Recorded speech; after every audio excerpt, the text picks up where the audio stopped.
पीछे सभी स्टूडेंट ध्यान दो।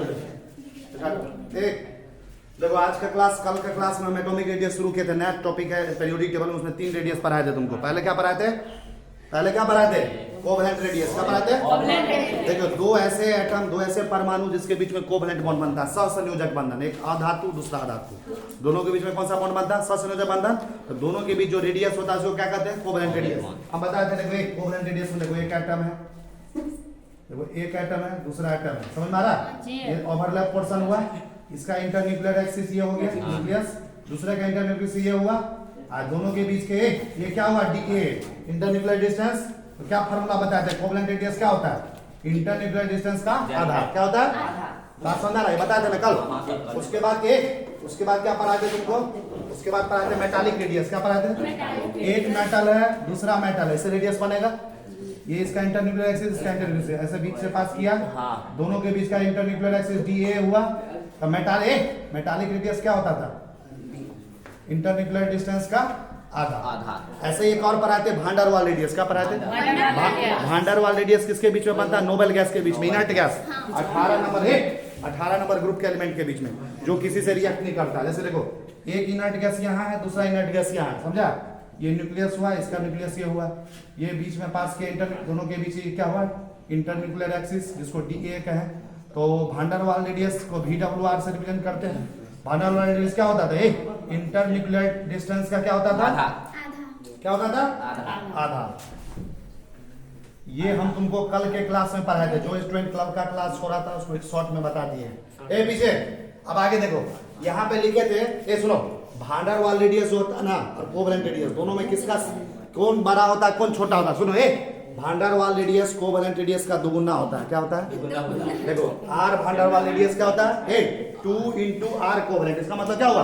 भांडार वाल रेडियस लगभग कोवैलेंट रेडियस का दुगुना होता है। क्या होता है? मान लो कोवैलेंट रेडियस का वैल्यू दिया 2, कितना? भांडार वाल रेडियस कितना होगा? 2 दूना 4। बात समझ में आया? तो ये पहला ये याद रखना। दूसरा पॉइंट देखो, तुमसे पूछेगा तीनों में सबसे बड़ा कौन होता है, सबसे छोटा कौन होता है? देखो सबसे बड़ा साइज किसका होता है? भांडार वाल रेडियस, VWR मतलब भांडार वाल रेडियस। इसी को RV भी कह सकते हैं, मतलब भांडार वाल रेडियस। भांडार वाल रेडियस सबसे बड़ा होता है। उससे छोटा कौन होता है? Metallic radius. और सबसे छोटा कौन होता है? Covalent radius. समझ में आते? तीनों ऑर्डर याद रखना। अब आगे देखो, ये तीनों रेडियस के अलावा भी एक और रेडियस है जिसको कहते हैं आयनिक रेडियस। क्या कहते हैं? चौथा रेडियस कौन सा है? आयन के बीच में रेडियस। आयन मतलब समझ लो 2 तरह का होता है, एक केटायन होता है, एक एनायन होता है। केटायन कौन बनाता है? मेटल, धातु बाहर इलेक्ट्रॉन को बाहर निकालता है, कैसा चार्ज आता है? प्लस, उसको केटायन बोलते हैं। और नॉन मेटल क्या करता है? बाहर से इलेक्ट्रॉन लेता है, उस पर कैसा चार्ज आता है? माइनस। क्या बनाता है? एनायन बनाता है। तो देखो इसी तरह आयनिक रेडियस 2 तरह का आयन होता है, एक होता है केटायन, एक होता है एनायन। तो देखो एक हुआ केटायन के केस में रेडियस क्या होगा? रेडियस ऑफ केटायन को क्या चीज कहेंगे? R plus. Radius of anion को क्या कहेंगे? R minus. अब देखो तुम तो दूसरे को भी देखो, तो पीछे से हल्का वो सब नहीं देखो। पीछे ध्यान दो, सबसे पहला रेडियस कौन है? Radius of cation. Radius of cation को क्या कहते हैं? वही से रेडियस ऑफ केटायन को क्या बोलते हैं? केटायनिक रेडियस। क्या बोलते हैं? इसी को हम R प्लस से लिखते हैं। क्या चीज से लिखते हैं? रेडियस ऑफ केटायन यानी केटायनिक रेडियस को किस लेटर से रिप्रेजेंट किया जाता है? R plus. किस लेटर से रिप्रेजेंट किया जाता है? R plus. समझने वाला पॉइंट है। रेडियस ऑफ केटायन, इसी को क्या बोलते हैं? केटायनिक रेडियस। इसी को क्या रिप्रेजेंट करते हैं? R plus. क्या रिप्रेजेंट करते हैं? अब देखो क्या लिखा, देखो size of cation is always smaller than its parent atom. देखो जिस एटम से केटायन बना है, एटम किससे बना है? किस एटम से बना है, उससे केटायन का साइज हमेशा छोटा होता है। क्या होता है? जैसे देखो एक एग्जांपल दे रहे, जैसे देखो सोडियम है, सोडियम का परमाणु संख्या कितना होता है? तुमको इतना तो पता हो गया होगा कि सोडियम का कॉन्फ़िगरेशन 2 8 1 होता है। मेटल है, धातु, इलेक्ट्रॉन को बाहर निकालेगा। कितना इलेक्ट्रॉन को बाहर निकालेगा? 1। कितना निकालेगा? इसमें 1 प्लस साथ आ जाएगा। बात समझ में आ रहा है? ये इसका पेरेंट एटम हुआ। पेरेंट मतलब हुआ मम्मी पापा हुआ, जिससे ये बना हुआ, समझा? ये इसका केटायन हुआ। क्या हुआ जी? केटायन मतलब किससे बनता है? पूरा प्लस चार्ज किससे बनता है? मेटल से। अब देखो इस दोनों में पूछेगा इसका साइज बड़ा है कि इसका साइज बड़ा? देखो ये कैसे पता करेंगे? देखो यहाँ पे 11 एटॉमिक नंबर है, मतलब तुझे पूछेगा इसके न्यूक्लियस में कितना प्रोटॉन है? 11 है। जितना एटॉमिक नंबर होता है उतना ही प्रोटॉन का संख्या होता है। एक प्रोटॉन पे प्लस चार्ज होता है, तो 11 प्रोटॉन पे 11 प्लस। क्या होगा? 11 प्लस। तुमसे पूछेगा इस सोडियम में इलेक्ट्रॉन कितना है? तो देखो जब किसी तरह का चार्ज नहीं होता है ना, तो जितना प्रोटॉन उतना ही इलेक्ट्रॉन। तो इलेक्ट्रॉन भी कितना होगा? इलेक्ट्रॉन भी 11 और एक इलेक्ट्रॉन पे माइनस चार्ज होता है। पहला 11 इलेक्ट्रॉन पे कितना माइनस चार्ज होगा? 11 माइनस। अच्छा देखो यहाँ पे, देखो यहाँ पे एटॉमिक नंबर 11 ही है, तो प्रोटॉन भी कितना होगा? 11। यहाँ भी प्रोटॉन होगा 11 प्लस चार्ज होगा। तुमसे पूछेगा इलेक्ट्रॉन कितना होगा। देखो यहाँ पे इलेक्ट्रॉन होता था 11, यहाँ पे एक प्लस है, मतलब एक निकल गया, अब कितना बचा? 10। यहाँ पे 10 माइनस होगा, क्या होगा? अब एक चीज देखो, यहाँ पे 11 प्रोटॉन है, मतलब इसके न्यूक्लियस में कितना प्रोटॉन? 11 प्रोटॉन 11 इलेक्ट्रॉन को अपनी ओर खींचेगा। 11 प्रोटॉन क्या करेगा? 11 इलेक्ट्रॉन को अपनी ओर। 11 प्रोटॉन मिलके कितना इलेक्ट्रॉन को खींच रहा है? 11 इलेक्ट्रॉन को अपनी ओर खींच रहा है। यहाँ पे क्या हो रहा है? 11 प्रोटॉन है, 10 इलेक्ट्रॉन को अपनी ओर खींच रहा है। कितना इलेक्ट्रॉन को? 10। पता ना न्यूक्लियस इलेक्ट्रॉन को खींचता है। बताओ 11 प्रोटॉन 11 इलेक्ट्रॉन को खींच रहा है, 11 प्रोटॉन 10 इलेक्ट्रॉन को खींच रहा है, किसका साइज थोड़ा कम हो जाएगा खींचने के बाद? नहीं समझ रहा है? 11 प्रोटॉन है, 11 इलेक्ट्रॉन, 11 प्रोटॉन है, 10 इलेक्ट्रॉन है। ये इसको खींच रहा है, ये भी इसको खींच रहा है, कौन सबसे ज्यादा खींच देगा? मतलब 11 प्रोटॉन 11 इलेक्ट्रॉन, ये खींचा, ये भी दोनों खींच रहा है, लेकिन साइज खींचने के बाद किसका कम हो जाएगा? नीचे वाले का कम हो जाएगा। किसका कम हो जाएगा? क्योंकि कम इलेक्ट्रॉन है ना, कम इलेक्ट्रॉन है तो इसको थोड़ा ज्यादा खींच देगा। कम नहीं समझा? हाँ सर। यहाँ पे वो मोटा आदमी को पतला आदमी को, तो पतला आदमी को लोग ज्यादा खींच देगा कि मोटा आदमी को? पतला आदमी को। ये पतला है, ये मोटा आदमी 11 है ना, ये 10 है, इसको थोड़ा कम खींच पाएगा। इसके कंपैरिजन में इसको भी खींचा, इसको भी खींचा, इसको जो खींच कर साइज घटाएगा सबसे ज्यादा किसमें घटाएगा? 10 को। जैसे देखो वहाँ पे 11 है, यहाँ पे 11 को आदमी, यहाँ पे 10 आदमी को, 10 आदमी को हम खींच रहा है, वहां से 11 ही को भी खींच रहे हैं, ज्यादा कौन खिंचाएगा? बात समझ में रहा ना? ज्यादा ये खिंचाया, तो खिंचाने से क्या होगा? इसका साइज ये थोड़ा और नजदीक आएगा ना खिंचाने से, तो साइज बढ़ रहा है कि घट रहा है? बढ़ रहा है कि घट रहा है? घट रहा है। क्या हो रहा है? तो इसलिए लिखा हुआ देखो, size of cation is always smaller than its parent atom. जिस पेरेंट से केटाइन बनता है उससे उसका साइज हमेशा छोटा होता है। तो देखो 11 यानी Na+ का साइज किससे छोटा होगा? Na से। तो देखो यहाँ पे लिखे से देखो, यानी सोडियम का साइज किससे ज्यादा बड़ा होगा? Na का साइज Na+ से बड़ा होगा, ये छोटा होगा? बड़ा होगा। किसका होगा? जिस यानी केटाइन का साइज हमेशा अपने पेरेंट एटम से क्या होता है? छोटा। देखो पेरेंट एटम का साइज देखो केटाइन से बड़ा है कि नहीं? वही चीज हुआ ना जी, जो पेरेंट एटम होता है उसका साइज हमेशा अपने उससे जो बना हुआ केटाइन होता है उससे बड़ा होता है। क्या होता है? क्योंकि यहाँ पे देखो वही चीज लिखा है, 11 प्रोटॉन 11 इलेक्ट्रॉन, 11 प्रोटॉन 10 इलेक्ट्रॉन, ये थोड़ा इसको ज्यादा खींच देगा तो इसका साइज थोड़ा घट जाता है। 11 Na+ से क्या होता है? साइज घट जाता है, इसलिए इसका साइज घट गया। तो देखो इसलिए लिखा हुआ size of cation is always smaller, size of cation is always smaller than its parent atom. ये अपने पेरेंट एटम से केटाइन का साइज क्या होता है? छोटा होता है। अब देखो दूसरा है रेडियस ऑफ एनायन। क्या है? रेडियस ऑफ एनायनिक रेडियस इसको बोलते हैं, इसी को R- से रिप्रेजेंट करते हैं। क्या चीज से? देखो अब तुमसे पूछेगा एनायन कहाँ बनता है? नॉन मेटल के केस में किसमें बनता है? मेटल इलेक्ट्रॉन को बाहर निकालता है तो केटाइन बनता है, नॉन मेटल इलेक्ट्रॉन को अंदर लेता है तो क्या बनता है? एनायन। एनायन मतलब माइनस चार्ज वाला। जैसे देखो एग्जांपल लेके समझा रहा है, क्लोरीन जानते हो? क्लोरीन अधातु है, नॉन मेटल, यही ना बाहर से इलेक्ट्रॉन को लेता है तो माइनस आ जाता है। इसमें 17 एटॉमिक नंबर है। अभी इसके पास प्रोटॉन कितना होगा? 17 प्रोटॉन। कितना? तो 17 + 7 इलेक्ट्रॉन भी कितना होगा? इलेक्ट्रॉन भी कितना होगा? 17 तो माइनस 17 माइनस। अब देखो तुमको पता है क्लोरीन का कॉन्फ़िगरेशन क्या होगा? 2 8 7। बाहर में कितना इलेक्ट्रॉन? 7। ये अधातु है, इलेक्ट्रॉन को हमेशा बाहर लेगा, अंदर से मतलब बाहर से अंदर लेगा। कितना लेगा? 8 बनाने के लिए 1 इलेक्ट्रॉन लेगा। कितना लेगा? क्लोरीन क्या करता है? बाहर से 1 इलेक्ट्रॉन लेता है। जब ये 1 इलेक्ट्रॉन लेता है इस पे कितना माइनस आ जाएगा? 1 माइनस, Cl माइनस है। ये था इसका पेरेंट एटम। अब ये जो बना माइनस वाला इसको बोलते हैं एनायन। क्या बोलते हैं? समझ आ रहा है? ये इसका क्या हो गया? ये 17 प्रोटॉन है। यहाँ पे कितना प्रोटॉन है? 17।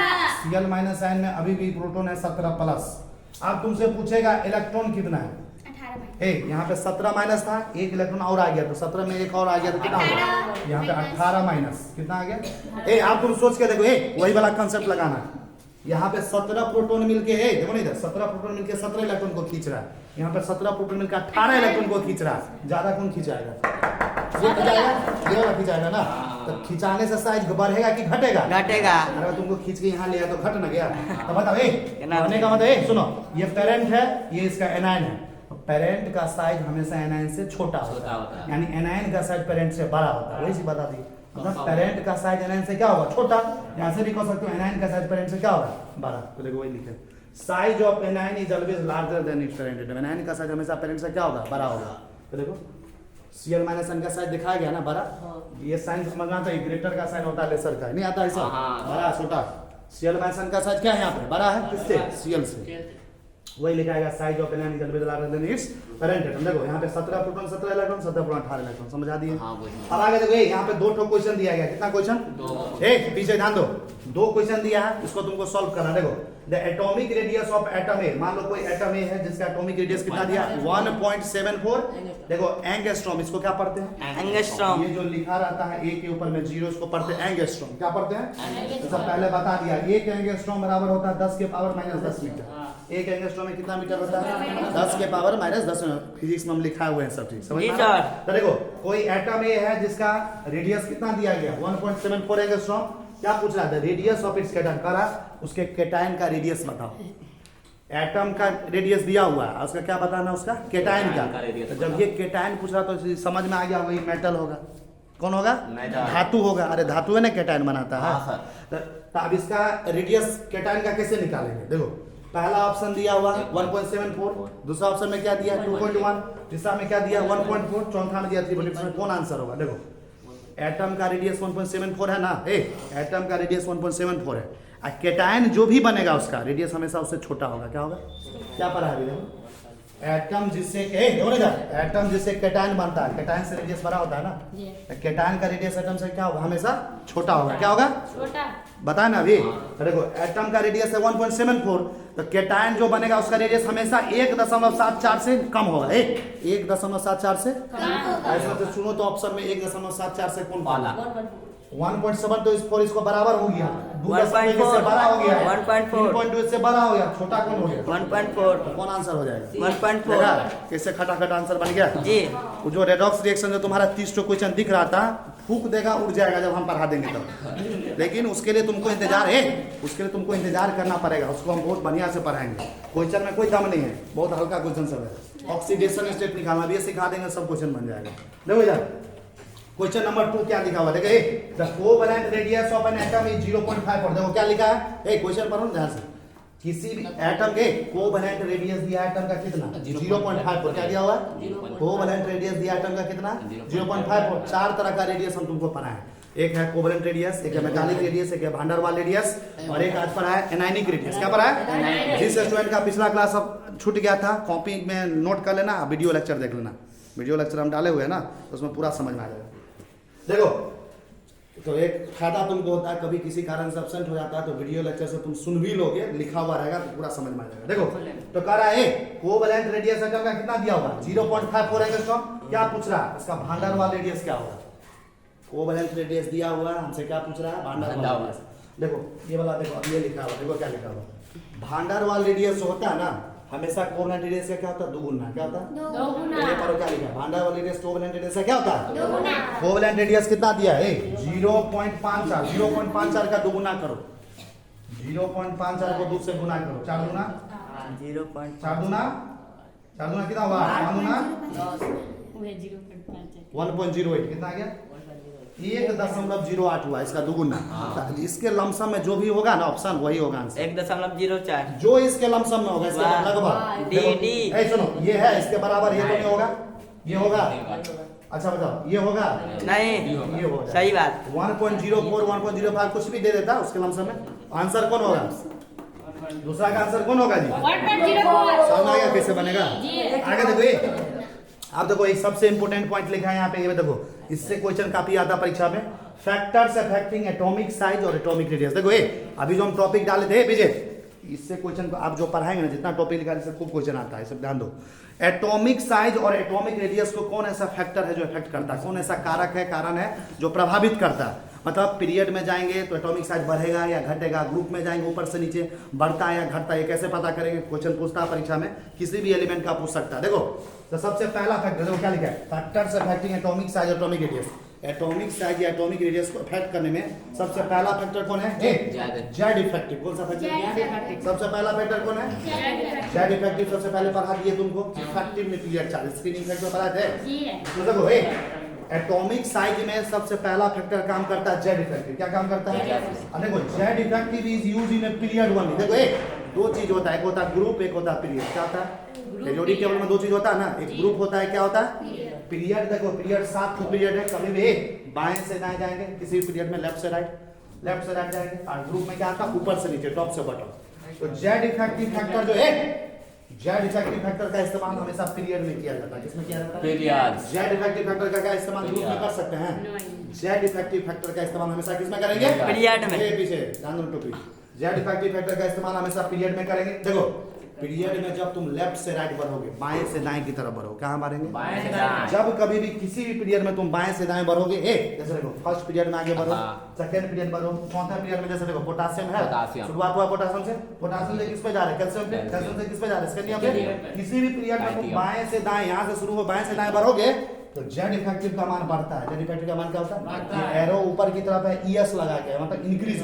ये इसका मतलब क्या? वो लिखा हुआ है देखो एरो ऐसे लिखा रहा है ऊपर की तरफ, इंक्रीज इसका मतलब इंक्रीज, मतलब बढ़ रहा है। क्या है? बढ़ रहा है। ऐसे एरो है, ये साइड में डिक्रीज, घट रहा है। क्या होता है? तो देखो जब कभी भी बाएं से दाएं, लेफ्ट से राइट पीरियड में जाएंगे, तुमको हम लिखा हुआ स्क्रीनिंग में पढ़ाए थे, जब कभी भी बाएं से किसी भी पीरियड में जाते हैं तो जेड इफेक्टिव का मान बढ़ता है। क्या होता है? जेड इफेक्टिव का मान क्या होता है? बढ़ता है। अच्छा बताओ, जेड इफेक्टिव का मान बढ़ रहा है तो जेड इफेक्टिव होता क्या है? इफेक्टिव न्यूक्लियर चार्ज, मतलब न्यूक्लियस पे चार्ज बढ़ रहा है। लेफ्ट से राइट पीरियड जा तो न्यूक्लियस पे क्या हो रहा है? चार्ज। अच्छा बताओ, न्यूक्लियस पे चार्ज बढ़ रहा है, न्यूक्लियस पे कैसा चार्ज बढ़ रहा है? Plus charge. न्यूक्लियस पे चार्ज कैसा होता है? तो न्यूक्लियस पे कैसा चार्ज होता है? ये सोचने वाला बात है, ध्यान दो। न्यूक्लियस पे प्लस चार्ज बढ़ रहा है। आता बताओ, प्लस चार्ज बढ़ाते जाएंगे, बढ़ाते जाएंगे, प्लस चार्ज बढ़ाते जा रहे हैं। देखो एक प्लस चार्ज घटा है, दूसरा प्लस, तीसरा प्लस, ऐसे प्लस चार्ज बढ़ते जाए। तो बताओ प्लस चार्ज के बढ़ने से साइज बढ़ता है कि घटता है? प्लस चार्ज के बढ़ने से साइज बढ़ता है कि घटता है? घटता है ना जी। देखो क्या लिखा है, इसलिए साइज क्या होगा? घटेगा। क्या होगा? क्या लिखा हुआ? साइज डिक्रीज होगा। साइज क्या होगा? घटेगा। ये काफी इंपोर्टेंट पॉइंट है पूछता परीक्षा में। जब कभी भी लेफ्ट से राइट किसी भी पीरियड में जाते हैं, बाएं से दाएं, तो जेड इफेक्टिव का मान क्या होता है? बढ़ता है। जेड इफेक्टिव क्या होता है? इफेक्टिव न्यूक्लियर चार्ज, मतलब न्यूक्लियस पे चार्ज बढ़ रहा है, मतलब प्लस चार्ज बढ़ रहा है। प्लस चार्ज बढ़ते जाएगा, बढ़ते तो साइज तो घटते जाएगा ना जी। जब कभी भी लेफ्ट से राइट पीरियड में जाएंगे तो एटॉमिक साइज घटता है। क्या होता है? जैसे देखो जैसे तुमसे पूछेगा थर्ड पीरियड में, देखो थर्ड पीरियड में पूछेगा सोडियम से हम कहां पे बढ़े? सोडियम से मैग्नीशियम पे गए। बताओ सोडियम और मैग्नीशियम में किसका एटॉमिक साइज ज्यादा है, किसका कम है? कैसे पता करो? तो सोडियम से मैग्नीशियम पे गए पीरियड में तो एटॉमिक साइज क्या होगा? घटेगा। अभी पढ़ा है, लेफ्ट से राइट जाने पे एटॉमिक साइज क्या होता है? घटता है। तो बताओ सोडियम से सोडियम का ज्यादा होगा, उससे कम किसका होगा? अरे लेफ्ट साइड जाएंगे तो घटेगा ना, फिर इससे कम इसका होगा, फिर इससे कम इसका होगा, इससे कम इसका होगा, घटते जाएगा। सोडियम और मैग्नीशियम में साइज किसका बड़ा होगा? सोडियम का साइज बड़ा होगा, मैग्नीशियम का साइज क्या होगा? छोटा होगा। आप समझ में आ रहा है? तो पीरियड में सिर्फ इसका इस्तेमाल करेंगे। जैसे देखो ये पांचवा पीरियड ले लिए, देखो क्या ले लिए? मान लो दूसरा पीरियड ले लिए। कौन सा ले लिए? दूसरा पीरियड कहां से शुरू होता है? लिथियम से। कहां से शुरू होता है? दूसरा पीरियड होता है 3 एटॉमिक नंबर से 10 तक, तो लिथियम से शुरू होता है, फिर बेरिलियम पे गया, बोरोन। बताओ तुमसे पूछेगा एटॉमिक साइज का ऑर्डर लिखो, इंक्रीजिंग ऑर्डर में, बढ़ते हुए क्रम में, यानी तो घटते हुए क्रम में। तो बताओ लिथियम से बेरिलियम पे जाएंगे तो साइज बढ़ेगा कि घटेगा? घटेगा। क्या होगा? लिथियम का साइज सबसे बड़ा होगा, उससे कम किसका होगा? बेरिलियम का। उससे कम किसका होगा? बोरॉन का। उससे कम किसका होगा? कार्बन का। उससे कम किसका होगा? नाइट्रोजन। उससे कम किसका होगा? बात समझ में आ रहा है? कभी भी किसी भी पीरियड में, कोई भी 7 गो पीरियड है, तुमको पता है पीरियड वाइज याद आना चाहिए कौन पीरियड में कौन एलिमेंट आता है, ये तो तुमको याद रखना पड़ेगा। पहले पीरियड में 1 से 2 एटॉमिक नंबर, दूसरे पीरियड में 3 से 10, थर्ड पीरियड में 11 से 18, फोर्थ पीरियड में 19 से 36, पांचवें पीरियड में 36, 37 से 54, ऐसे बताते हैं। पता है ना? ऐसे करके तुमको याद रखना पड़ेगा। छठे पीरियड में 55 से 86, लास्ट पीरियड में 87 से 118। तो तुमको एक पीरियड कभी भी किसी भी पीरियड में, अभी हम सवाल भी बनवाएंगे उस पर कैसा परीक्षा में आता है, अभी पूरा फैक्टर डिस्कस करके एक एक क्वेश्चन कॉपी खाली पढ़ लोगे ना, कोई भी परीक्षा का क्वेश्चन नहीं छूटेगा तुमको। ये जो अभी पढ़ा पहला फैक्टर जेड इफेक्टिव, कौन सा फैक्टर है? इसका इस्तेमाल कहाँ करना है? पीरियड में करना है कि ग्रुप में? किसमें करेंगे? पीरियड में। किसमें करेंगे? पीरियड में। लेफ्ट से राइट जब भी हम पीरियड में जाते हैं तो जेड इफेक्टिव का मान बढ़ता है, जिसके वजह से एटॉमिक साइज क्या होता है? घटता है। क्या होता है? यानी लेफ्ट से राइट पीरियड में बढ़ेंगे तो एटॉमिक साइज बढ़ेगा कि घटेगा? देखो ऐसे लिख देते हैं यहाँ पे एक बार, लेफ्ट से राइट कहाँ जा रहे हैं? लेफ्ट से राइट किस में जा रहे हैं? पीरियड में। किस में जा रहे हैं जी? लेफ्ट से राइट किस में जा रहे हैं? पीरियड में। किसी भी पीरियड में 7 पीरियड होता है, कभी भी किसी लेफ्ट से राइट तुम पीरियड में जाओगे तो एटॉमिक साइज घटेगा। क्या होगा? एटॉमिक साइज का ही एक और नाम होता है एटॉमिक रेडियस। क्या होता है? क्या होता है जी? परीक्षा में तुमको एटॉमिक साइज बोले या एटॉमिक रेडियस, बात एक ही होता है, याद रख लेना। एटॉमिक साइज को ही क्या बोलते हैं, ये नाम से घबराना मत, एक ही चीज होता है। या तो परीक्षा में एटॉमिक साइज बोले या क्या बोलेगा, एटॉमिक रेडियस, दोनों चीज एक ही चीज होता है। तो कभी भी लेफ्ट से राइट, बाएं से दाएं, हम किसी भी पीरियड में आगे बढ़ेंगे तो एटॉमिक साइज का मान क्या होता है, घटता है। क्या होता है जी, डिक्रीजेज। इसको ऐसे भी लिख देते हैं, कितना कुछ समझ में नहीं आता तो डिक्रीजेज, घटेगा। क्या होगा,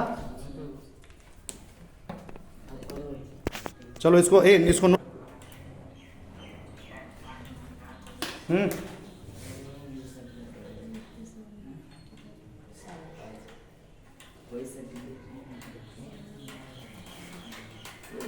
चलो देखो अगला क्या फैक्टर है, सबसे पहला फैक्टर क्या बोले, ध्यान दो, समझ में लड़का नहीं समझेगा तो कुछ नहीं बनेगा परीक्षा। सुनो ना पहले, जेड इफेक्टिव शुरू हुआ।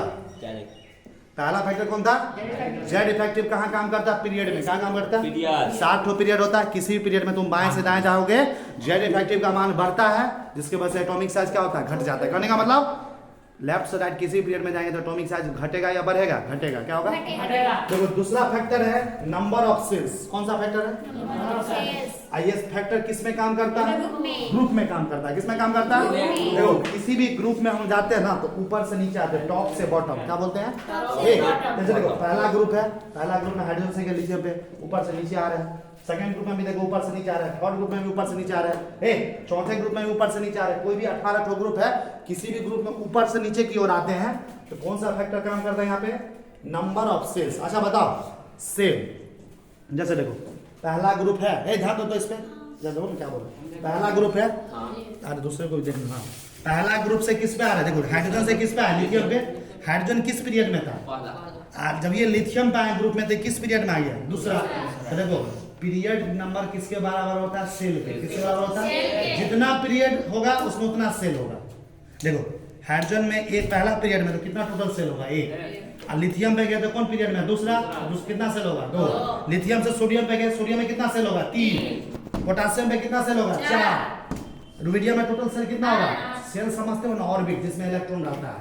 टोटल 7 पीरियड होता है तो टोटल कितना सेल होता है, 7। यानी ग्रुप में ऊपर से नीचे आते हैं तो सेल का संख्या बढ़ता है। सेल का संख्या क्या बढ़ता है, ऑर्बिट का संख्या बढ़ता है। जैसे देखो जैसे देखो ये न्यूक्लियस है, देखो न्यूक्लियस है, ये सुनो न्यूक्लियस है, ये पहला सेल हुआ। क्या हुआ, किसी में क्या 2 सेल है तो देखो ये दूसरा सेल।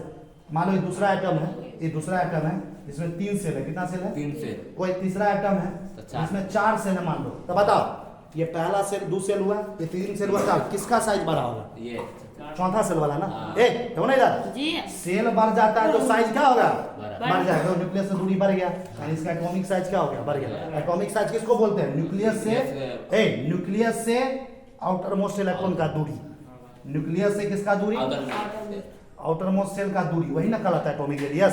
देखो एटॉमिक रेडियस बढ़ेगा कि घटेगा, तो सेल बढ़ रहा है तो एटॉमिक रेडियस बढ़ेगा। यानी ग्रुप में ऊपर से नीचे आते हैं किसी भी ग्रुप में तो सेल का संख्या बढ़ता है, और वो सेल का संख्या बढ़ने से क्या हो जाता है, एटॉमिक साइज बढ़ जाता है। क्या हो जाता है, यानी एटॉमिक रेडियस बढ़ जाता है। देखो क्या लिखे हैं, नंबर ऑफ सेल वाला जो फैक्टर है ग्रुप में काम करता है। तो देखो जैसे सेल का संख्या बढ़ता है, नंबर ऑफ सेल्स क्या होगा, बढ़ेगा। ग्रुप में ऊपर से नीचे आते हैं तो सेल का संख्या जैसे ही बढ़ेगा तो एटॉमिक साइज भी क्या होगा, एटॉमिक साइज भी क्या होगा, बढ़ेगा।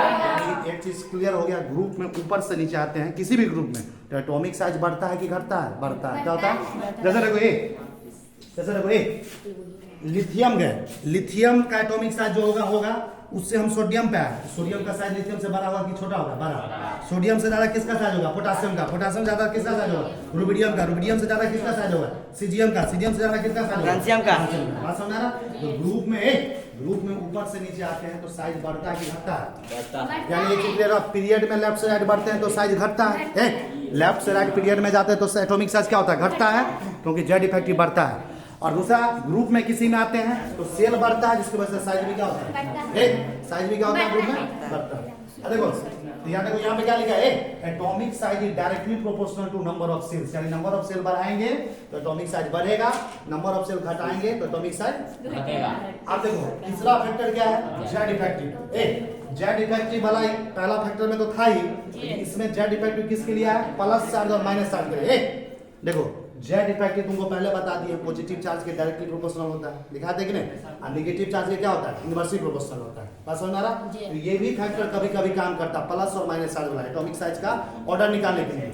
आइए कहे ये फार्मूला कब लगता है, देखो यहाँ पे दो चीज लिखा हुआ, this is applicable for iso electronic species. किसके लिए एप्लीकेबल होता है? जहां पे इलेक्ट्रॉन का संख्या सेम हो। कल बताया था ना पिछले क्लास में, आइसो इलेक्ट्रॉनिक मतलब इलेक्ट्रॉन का संख्या क्या होना चाहिए? तो आइसो इलेक्ट्रॉनिक स्पेसिस में ये वाला कांसेप्ट यूज करना, थर्ड फैक्टर, जहां पे जेड इफेक्टिव प्लस चार्ज के डायरेक्टली प्रोपोर्शनल होता है, माइनस चार्ज के इनवर्सली प्रोपोर्शनल। एक और केस है उसमें लगता है, this is applicable for different species of same atom.